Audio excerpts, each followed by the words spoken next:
크립토 토마토입니다. 오늘 시장이 계속해서 힘든 상황을 맞이하고 있는 가운데 몇 가지 소식이 나와가지고 짧게 전해보려고 합니다. 자, 첫 번째로는 리플사가 그전부터 XRP 레저 사이드체인을 통해서 NFT 시장에 참여하겠다라고 이야기를 했었는데요. 이제 본격적으로 출시를 할 모양인가 봅니다. 리플사가 2억 5천만 달러 펀드를 조성해가지고 NFT 프로젝트를 지원하겠다라고 밝혔습니다. 또한 크리에이티브 에이전시 VSA 파트너스, NFT 마켓플레이스, 민트 NFT 등 민트블과도 파트너십을 맺고 기술 지원도 제공할 예정이라고 하는데요. 빵형 역시 트윗을 남기면서 2억 5천만 달러 상당의 크리에이터 펀드가 조성되었으니 이 창작자들, 디벨로퍼들 그리고 브랜드들은 우리가 만드는 NFT 생태계에 참여해달라라고 이야기를 하기도 했었습니다. 자, 그리고 리플사뿐만 아니라 리플사의 든든한 파트너인 SBI 역시 NFT 시장에 진출하겠다라고 같은 날 밝혔는데요. NFT 관련된 사업을 이미 진행을 하고 있는 주 스마트 앱이라는 회사의 지분을 취득해서 해당 회사를 자회사한 것으로 발표했다라고 하는데, 그러니까 뭐 거의 인수를 했다라고 보면 되겠죠. 그래서 이 회사 이름은 SBI NFT 주식회사로 변경이 되면서 리플사와 SBI 홀딩스 함께 NFT 시장 공략에 나섰다라고 합니다. 자, 이러한 움직임 같은 경우는 좋은데, 시도 자체는 좋은데, 최근 제가 이 트위터 상을 살펴봤을 때 NFT 같은 경우도 지금 고점을 찍고 좀 내려오는 그런 단계가 아닌가. 뭐 물론 단기 고점이 될 수 있겠습니다만 그 열기가 한 달 전에 비해서는 좀 시들한 그런 느낌이 드는데, 자, 그래도 일단 NFT 생태계에 참여하겠다라고 발표를 했습니다. 잘 되면 좋겠네요. 자, 그 다음에 리플사의 XRP 대량 이동이 있었다라고 하는데요. 리플사는 그들의 고객들이나 파트너 및 거래소로 자금을 이동하는데 특정 주소를 사용합니다. XRP를 해당 주소로 옮긴 다음에 거기서 분배를 하는 그런 경향이 있다라고 하는데요. 해당 주소의 이름은 RL18VN이라고 하는데 최근 이 주소로 1억 개의 XRP가 이동을 했다라고 합니다.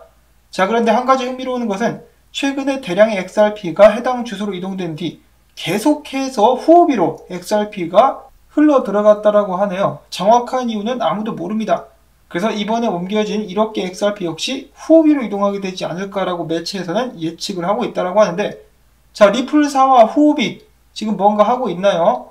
보통 리플사가 이런 식으로 직접적으로 물량을 공급한다는 것은 리플사와 후호비 양측 간의 사업상 뭔가 관계가 있다라고 생각해 볼 수 있는 그런 부분인데요. 그래도 뭐 가능성이 있는 것은 ODL 파트너십 거래소가 되는 것이 아닌가 라고 한번 예측을 해보긴 합니다. 정확한 이유가 빨리 밝혀질 수 있기를 바라보고, 자, 그 다음에 크립토 에리님께서 공유해 주신 정보, 자, 해당 스크린샷 같은 경우는 중앙은행들의 매거진 센트럴 뱅크 페이먼트 뉴스라는 곳에서 발췌한 것이라고 하는데요. 이 해당 목록 같은 경우는 중앙은행의 지불 및 시장 인프라 리더들의 명단을 모아놓은 것이라고 합니다. 그러면서 전 세계 여러 국가들의 중앙은행들 로고가 보여지고 있죠. 전부 다 중앙은행들 로고가 보여지고 있고 그 안에 세계경제포럼, 비자, 그리고 리플사가 이름을 올리고 있습니다. 세계은행의 이름도 확인해 볼 수가 있고 그 외에 핀테크 회사들이라든지 다른 대형 은행이라든지 기관의 모습들도 확인해 볼 수가 있겠는데요. 이들과 함께 리플사가 이름을 올리고 있다.